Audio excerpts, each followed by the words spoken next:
लाल मिट्टी का जिला बांकुड़ा। इस समय जिले में धान काटने का मौसम होने के कारण विभिन्न क्षेत्रों में नियमित रूप से रक्तदान शिविर आयोजित नहीं हो पा रही है। इसी वजह से बांकुड़ा ब्लड बैंक में रक्त की भारी कमी देखी जा रही है। अन्य रोगियों के साथ साथ थैलेसीमिया से पीड़ित छोटे बच्चों के लिए रक्त की आवश्यकता सबसे अधिक होती है। नियम के अनुसार हर बच्चे को समय समय पर रक्त देना अनिवार्य है, जिससे वे जीवित रह सके। लेकिन यदि रक्त की कमी हो जाए तो स्थिति कितनी गंभीर हो सकती है, यह सोचकर भी डर लगता है। रक्त की अनुपलब्धता इन बच्चों की जान तक ले सकती है। इसी संकट को देखते हुए बांकुड़ा सम्मेलनी मेडिकल कॉलेज एवं अस्पताल की ओर से एक अभिनव पहल की गई, जिनका काम मरीजों को स्वस्थ करना है। वे डॉक्टर स्वयं रक्तदान के लिए आगे आए।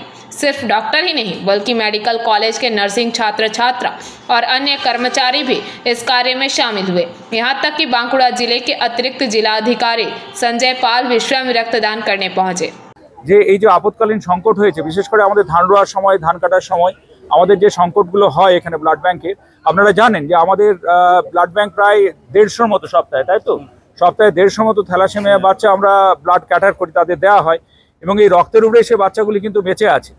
সেই যে কি বলবো, সেই যে নিরীহ বাচ্চাগুলো যারা আমাদের রক্তের দানের উপরে বেঁচে আছে। আর রক্তটা এমন একটা জিনিস যেটা কিন্তু গভর্নমেন্ট চাইলেও সাপ্লাই করতে পারে না। আমরা যদি না দিই রক্ত কিন্তু আমাদের ব্লাড ব্যাংকে থাকবে না একদম। তো এই যে আজকের যে উদ্যোগ, তার জন্য বিশেষভাবে আমি ধন্যবাদ জানাবো আমার অ্যাডমিনিস্ট্রেশনের পক্ষ থেকে, আমার ব্লাড ব্যাংকের যারা আধিকারিক আছেন, আমাদের ব্লাড ব্যাংকের এমওআইসি আছেন, বিশেষ করে নতুন ছেলে আমাদের ব্লাড ব্যাংকের এমও সৌম্য, এরই উদ্যোগে এটা হয়েছে, সম্ভব হয়েছে।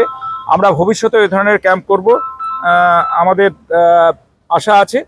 আমরা এই ধরনের ক্যাম্প করব নিয়মিত, 3 মাস 4 মাস ছাড়া আমরা ক্যাম্প করব এবং আপনাদেরও ডাকবো, আপনারা এই ক্যাম্পে সামিল হবেন। আমরা চাইবো এবার আপনারা একটা উদ্যোগ নিন, আপনারা একটা ক্যাম্প করুন।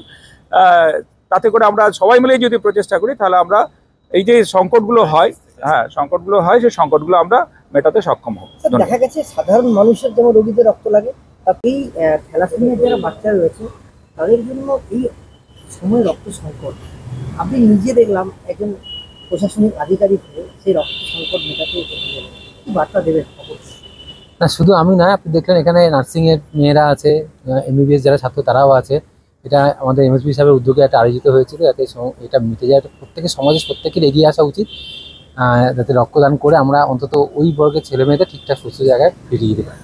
এই জন্য আমি বাঁকুড়া মেডিকেল কলেজ যেটা উদ্যোগ নিয়েছে তাকে সাধুবাদ জানাচ্ছি এবং তার শারীরিক হতে পারে আমিও নিজেকে গর্বিত বোধ করছি। স্যার, হ্যাঁ, ধান কাটার সিজনের সময় বেশিরভাগ মানুষের ব্লাড দিয়ে এগিয়ে আসে না। মেডিকেল কলেজ কর্তৃপক্ষ, ডাক্তার স্টাফ যারা তারা এগিয়ে এলেন, আপনিও এগিয়ে এলেন। যারা সংকট বোধ করে বা ভয় পায় তাদের উদ্দেশ্যে কি বার্তা দেবেন? হ্যাঁ, এটা ডাক্তাররাও আমার পাশে রয়েছেন, এমবি সাহেবও আছেন। ওনারা জানেন যে রক্তদান করলে কোনো শরীরে ক্ষতি হয় না এবং রক্তদান করা আমাদের একটা সামাজিক কর্তব্যের মধ্যে পড়ে।